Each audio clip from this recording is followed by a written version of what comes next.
one thing about with whack, they don't like me because when I say something, it be real, and I'm going to show you the proof of it.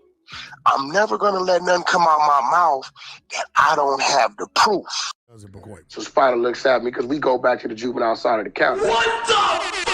You are now in the Black Box. Whoa. With Spider Loke, Most Easty, a.k.a. BJ Keyway, and the Google Gang. Let's go! Listen. Gratitude is the attitude. Show is a blessing. To be back in the Black Box. Black Box. Relax, roll up as we randomly react to content in these YouTube streets. Yeah. It's time for R&R. Smack with that hustle. Big shout out to my SPR, Spotter Low. You know I'm in the Black Box. Had to come through, tap in, show love one time. Yeah, y'all make sure y'all subscribe. Stay tuned. All that.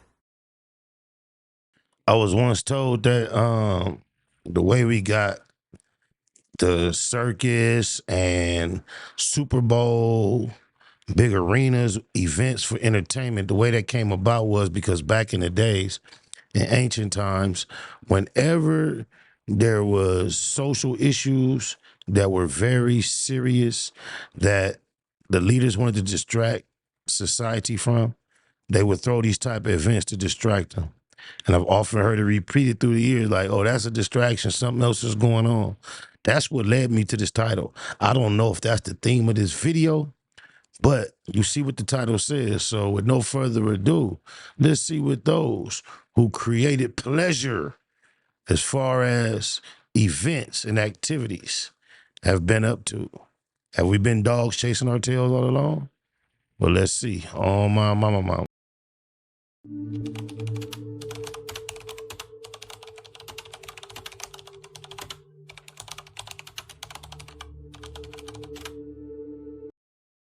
That quote just reminds me of the phrase delayed gratification. Oh, my mama. And it reminds me of the one that I coined, that the shortcut is the long way. The shortcut is the long way. Imagine a prison where people don't want to escape. A society where control doesn't come from force, but from pleasure. Aldous Huxley showed this nearly a century ago in his book, Brave New World. He saw that the future wouldn't be made of chains and whips, but of endless entertainment and pleasures. The English writer understood something that few people realized at the time. Pleasure can be a more powerful weapon than pain. When people are busy having fun, they don't question anything. They don't fight. They don't protest. They don't think much about life.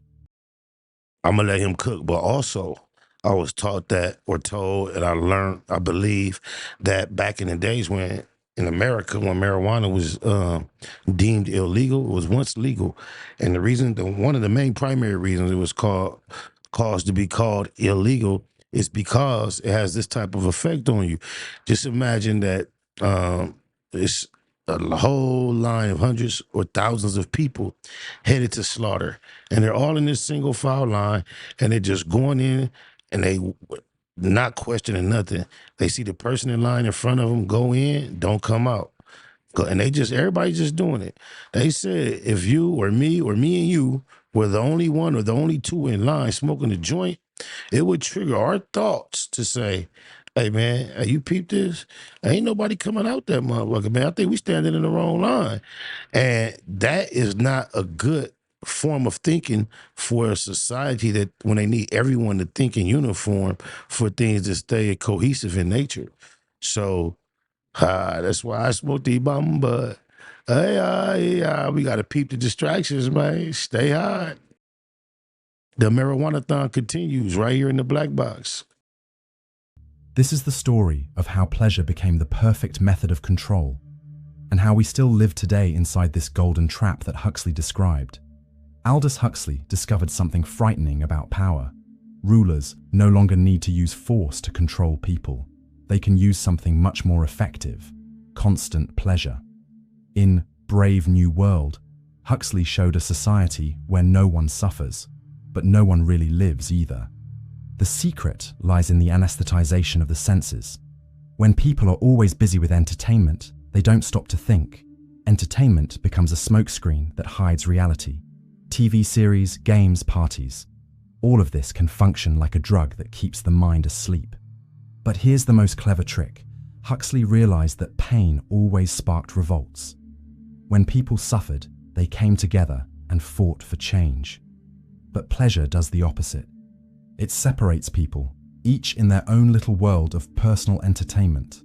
It's as if each person had their own golden cell, decorated with everything they like. That's your cell phone. That's deep. The most impressive thing is that this control works because people choose it. No one forces anyone to watch television for hours or stay glued to their phone. People do this because it feels good, it's easy, it's comfortable. Pleasure becomes a voluntary prison where people lock themselves in. The diabolical genius of this system is that it doesn't seem bad. On the contrary, it seems wonderful. Who doesn't want to be happy all the time? Who doesn't want to avoid pain and discomfort?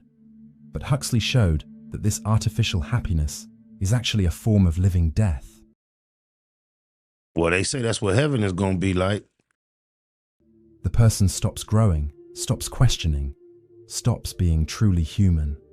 And so the world's biggest factory was born. Not a factory of cars or clothes, but a factory of fake happiness. Modern society became a giant machine for producing artificial emotions. Like a factory, it takes normal people and transforms them into consumers addicted to stimuli. This process happens so subtly that most people don't even realize they're being manipulated. I believe, understand, and agree with this because I often reflect on the fact that long ago, people had very little to actually entertain them or occupy them, but yet they were content and they were happy. Sometimes you see videos of children in third world countries and they're in a dirt field with no shoes, no socks, playing with a ball with a hole in it. And they are more happy than a kid that has a PS5, an Xbox, a brand new bike, a three-wheeler, four-wheeler, and a scooter. Oh, my mama. Think about the last time you saw an advertisement. The system works by creating desires that didn't exist before. Advertisements show happy people using products, making everyone want to have the same happiness. But when the person buys the product, the happiness doesn't last long. Soon, another desire appears, another product, another promise of satisfaction. What about the same product and the next year they changed the whole body style? I remember I had the '06 Tahoe. Shout out to G Magic from 88. Oh, my mama. Yeah, now I can tell you, cuz I didn't have no '02. That was the '06. But they had the 2000s to the '06s looking just alike. My shit got stole. And when I had insurance, while they was fixing my shit, because the whole dash got snatched out, driving around the city, the '07s, I started seeing them on the lots. They had a whole new body style.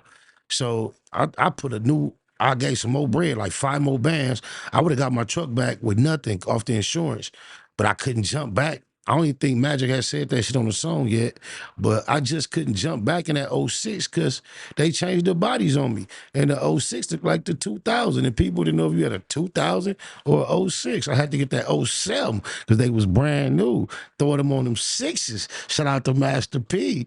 Oh, my mama, G-Unit on the license plate. I ain't lying. Of course, not everything that gives us pleasure is bad. Watching a movie occasionally or buying something we need aren't problems. The danger is when these activities become a constant escape from reality. All they gotta do is change the grill on something. You just busted and you don't like it no more. Ask BMW owners how them new grills looking. Ooh, I don't care how clean your BMW was. It just look old now that they just came out with them new beefy ass grills. The new Cadillacs got some beefy ass grills too, them CTSs and them trucks. Ooh. A person can no longer be alone with their thoughts. When they always need some external distraction, that's when pleasure has become prison. People's emotions become shallow because they never have to deal with real difficulties. It's like a muscle that isn't used. It gets weak. When the person only feels superficial pleasures, they lose the ability to feel deeper things like compassion, courage, or true love. This emotional superficiality makes people predictable. They always react the same way, seeking more pleasure when they're sad, more fun when they're bored. The system can easily control these people because it knows exactly what they'll do in each situation. Now get ready to meet Soma, the most dangerous drug that ever existed. In Huxley's book, there was a drug called Soma that solved any emotional problem. Were you sad? Take Soma. Were you anxious? Take Soma. It was the magic solution for everything. Today we don't have a pill called Soma, but we have many other things that play the same role. You've probably taken Soma today without realizing it. Social media functions as modern Soma. When the person feels lonely or insecure, they grab their phone and dive into the virtual world. There they find likes, comments, funny videos. For a few hours, the existential pain disappears. But as soon as they leave social media, the pain returns, sometimes even stronger. Pornography is another type of Soma. It offers instant pleasure without having to deal with the complications of a real relationship. Oh, my mama, man.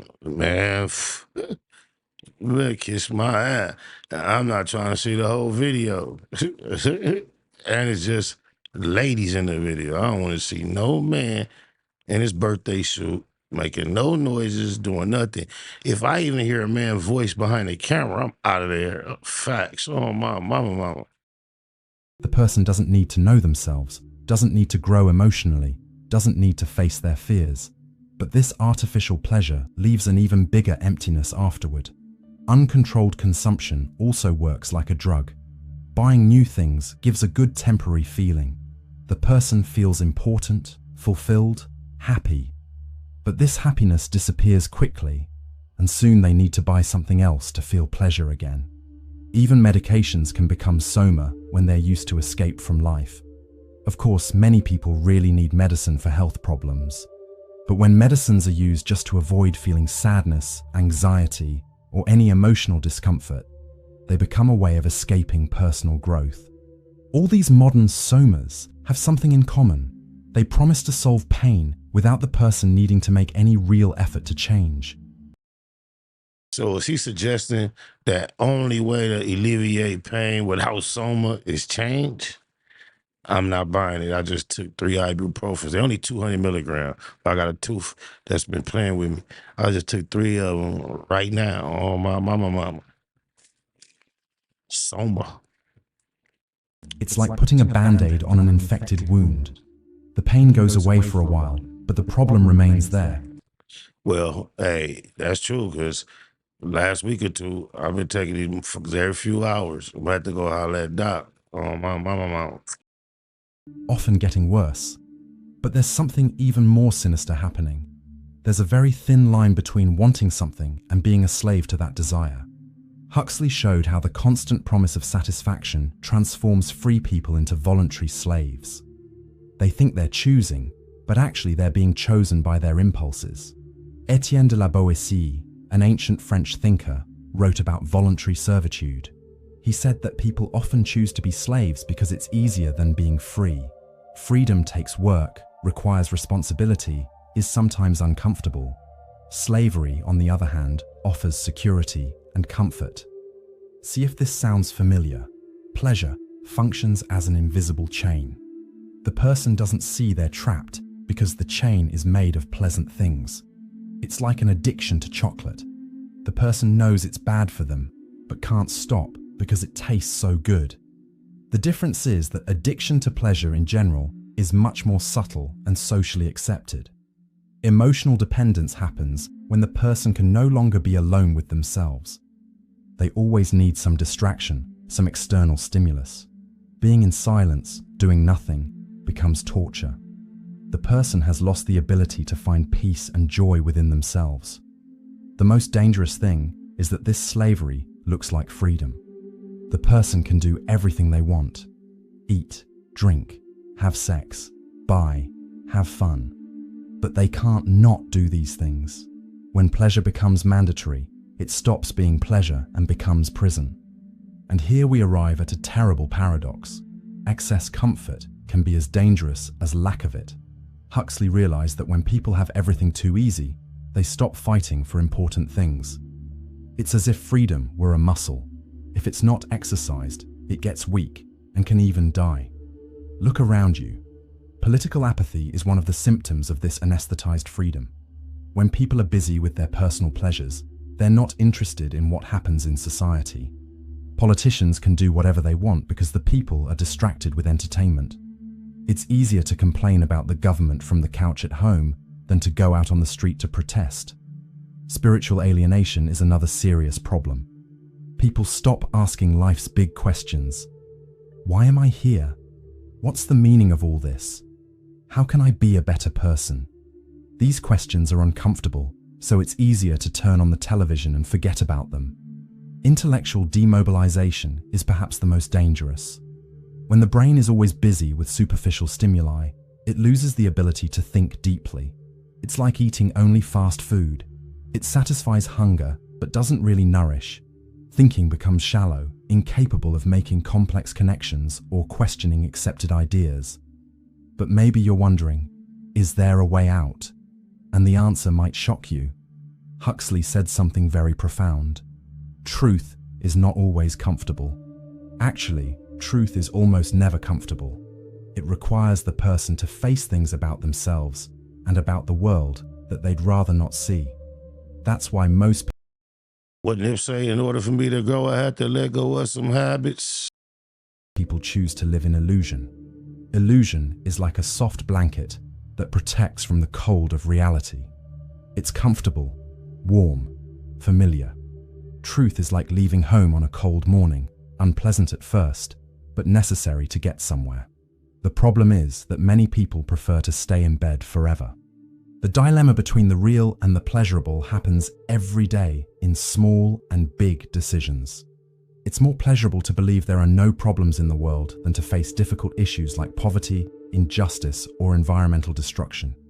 It's more comfortable to think everything will work out by itself than to take responsibility for necessary changes. In personal life, it's also easier to pretend everything's fine than to admit problems in marriage, career, or mental health. Denial is a form of pleasure because it avoids the pain of confrontation. But this avoided pain doesn't disappear. It accumulates and can explode later in a much worse way. The choice between truth and pleasure is also an ethical choice. When the person chooses comfortable illusion, they're not just hurting themselves. They're contributing to a world where lies are more valued than honesty, where appearance matters more than essence. And this leads us to a disturbing discovery about our own bodies. The human body has always been seen as something sacred in many cultures. It was the temple of the soul, the vehicle for deep spiritual experiences. But in modern society, the body became an object of hedonistic worship. Instead of being a path to something greater, it became the final destination. This inversion of the sacred is very dangerous. When the body is treated only as a source of immediate satisfaction, it becomes a prison. The person gets trapped in their physical desires, unable to see beyond the needs of the moment. It's like living in a beautiful house, but never leaving it to explore the world outside. Jung, the famous psychologist, talked about how desires can be illusions of freedom. The person thinks they're free because they can do what they want with their body, but actually they've become a slave to their impulses. It's like a dog chasing its own tail. Lots of movement, but no real progress. Arthur Schopenhauer, the German philosopher, Question I asked earlier in the beginning, well, have we been dogs chasing our tails the whole time? I guess I did figure it out, the concept of the video, looking at the pig and the donut though. Yeah, I know. said that desire is a source of suffering. When the person wants something, they suffer because they don't have it. When they get what they want, they suffer because soon another desire appears. And when they lose what they had, they suffer again. It's an endless cycle of dissatisfaction. But there's something even more subtle happening: the murder of silence. The constant noise of modern life isn't just external. There's an internal noise that's even more disturbing: the mental chatter that never stops. People live with their heads full of thoughts, worries, plans, fantasies. And the worst part is that much of this mental noise is fed by the constant search for stimuli. When was the last time you were in complete silence? Interior silence is the place where the deepest transformations happen. It's in silence that the person can hear their true voice, the one that knows their real needs. But to reach this silence, you need to stop feeding the mind with constant stimuli. Mystics from all traditions have always associated silence with self-knowledge. They knew it's impossible to know yourself in the middle of mental confusion. It's like trying to see the bottom of a lake while someone is throwing stones in the water. Only when the water becomes still is it possible to see clearly. Philosophers also valued silence as a path to wisdom. Socrates said that an unexamined life is not worth living. But how can you reflect if your mind never stops? How can you think deeply if you're always consuming information and entertainment? Here's a simple practice. Start with just 5 minutes a day without any stimulus. No phone, no music, no television, no book. Just you and your thoughts. At first it will be uncomfortable, and that's exactly what makes the exercise valuable. This discomfort shows how much we depend on external distractions. And this leads us to the most concerning phenomenon of all, the transformation of adults into big children. One of Huxley's strongest criticisms was about the infantilization of society. He saw that adults were being treated like big children, incapable of making mature decisions or dealing with frustrations. This infantilization isn't accidental. It's a very effective control strategy. Look at the people around you. Children are easy to control because they seek immediate gratification and avoid any discomfort. If you give candy to a child every time they cry, they'll learn that crying is the way to get what they want. Modern society does the same thing with adults. It offers immediate satisfactions to prevent them from crying or rebelling. Friedrich Nietzsche talked about the last man, a pathetic creature who only wants security and comfort. This last man avoids any risk, any challenge, anything that might disturb their peace of mind. They prefer a small and safe life to a big and dangerous one. Infantilization manifests in the inability to tolerate frustrations. If the Wi-Fi takes time to connect, the person gets irritated. If they have to wait in line, they despair. On my mama, if I got my phone in my hand, I just edited something, I'm trying to send it to the computer through like a airdrop, it got to go through extracting. And when it's extracting, you got to leave the phone on that screen. As soon as I do that, I immediately pick up the other phone, start fumbling through that one. Oh, my mama. Someone disagrees with them on social media, they get deeply offended. It's as if every small discomfort were a terrible tragedy. Infantilized adults don't question authority because they're too busy seeking immediate rewards. It's like giving a lollipop to a child to stop asking difficult questions.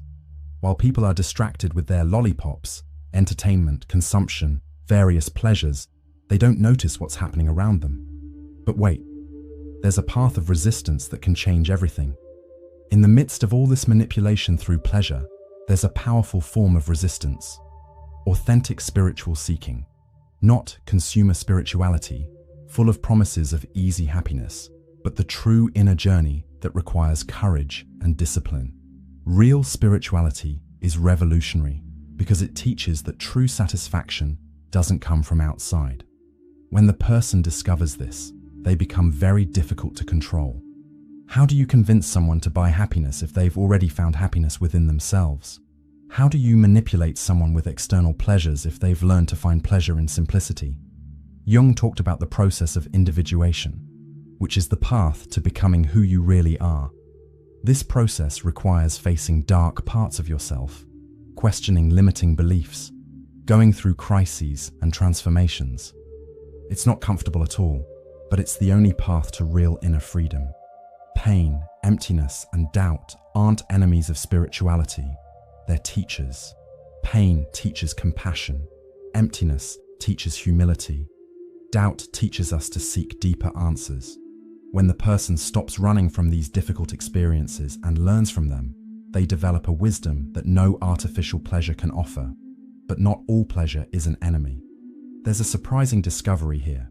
Not all pleasure is manipulation. There's a fundamental difference between pleasure that liberates and pleasure that enslaves.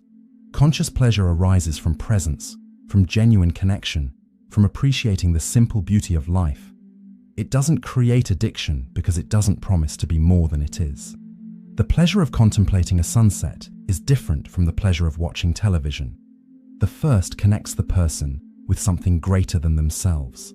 The second disconnects them from reality. The first leaves the person more awake.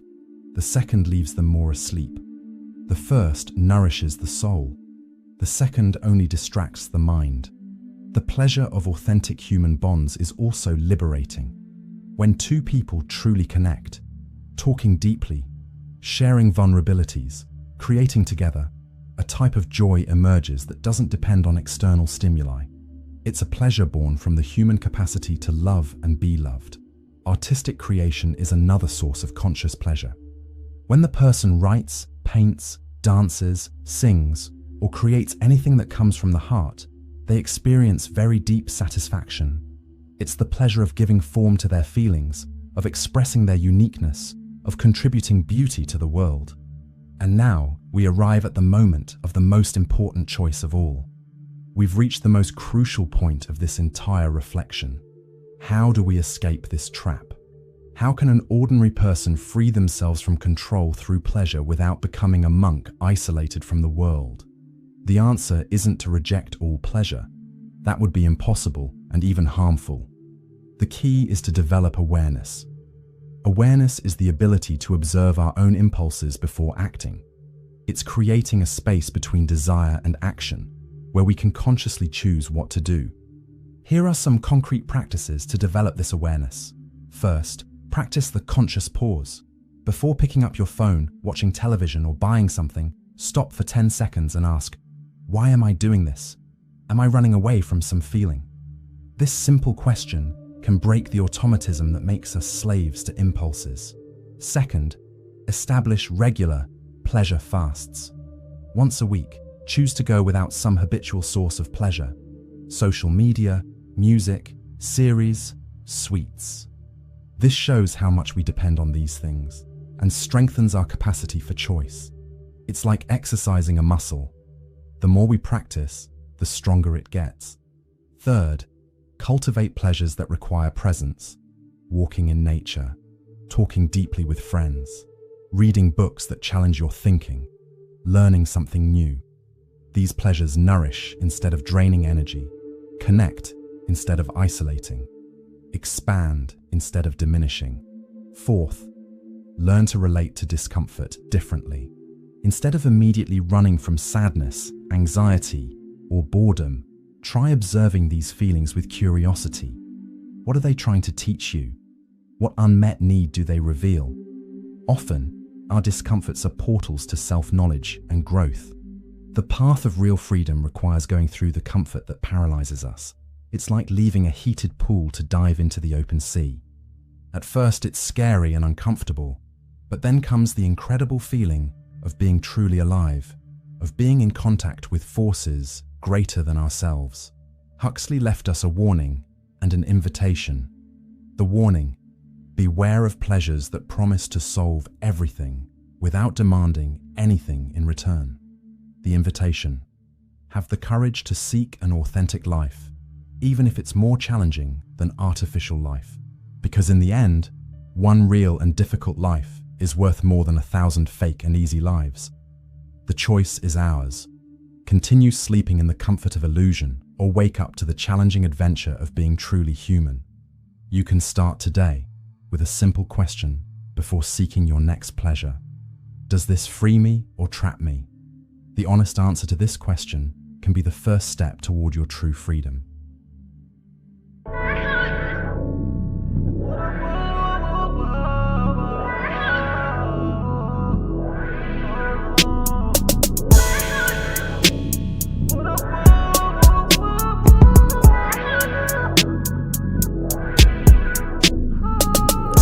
Try to throw mud on my real name, turn around and show love when the deal came.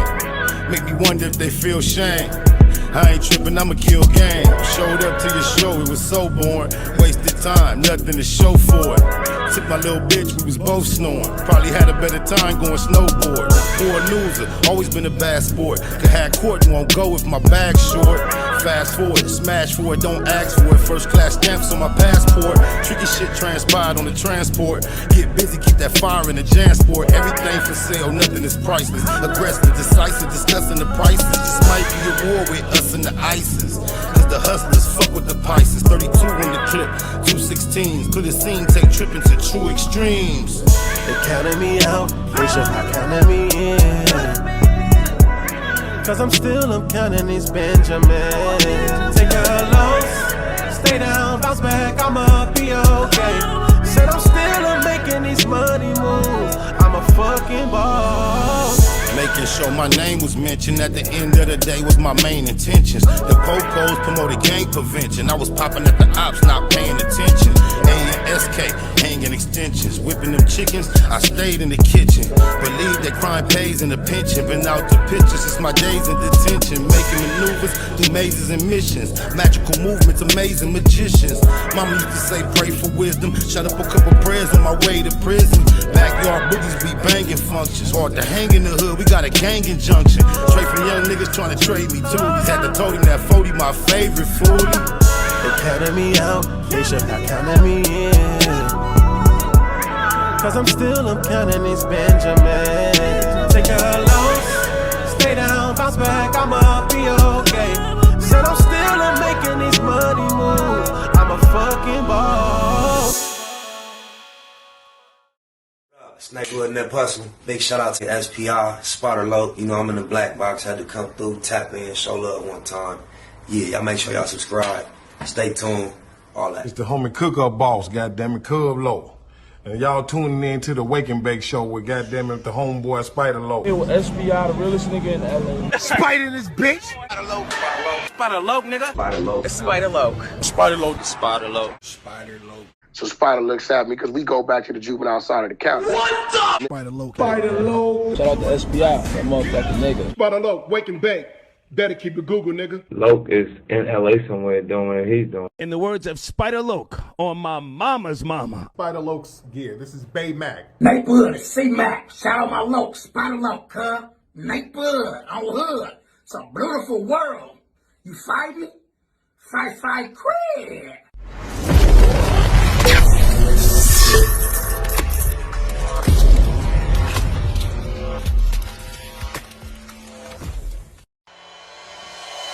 Point blank, do no subliminal dissing. When I listen, I can tell you never been on no mission. Sticking to the script, don't care if I offend you. Neighborhood crib, the marathon I overlook my continue. competition, never seeing them. I done trained my mind that I'm going. You could tell by how I walk, talk, I'm a boss. A east side millionaire, homie, what you thought? My life is a movie. They can't get close to me. They mad cause they can't be. I'm everything that they wanna be, yeah. You are now in the Black Box. Whoa. With Spider Loke, Most Easty, aka BJ Keyway, and the Google Gang. Let's go! Before you bounce, that video on your screen, that's one you ain't seen. Don't switch the subject. YouTube said you would love it. Go ahead and click it. Continue to kick it right here in the Black Box.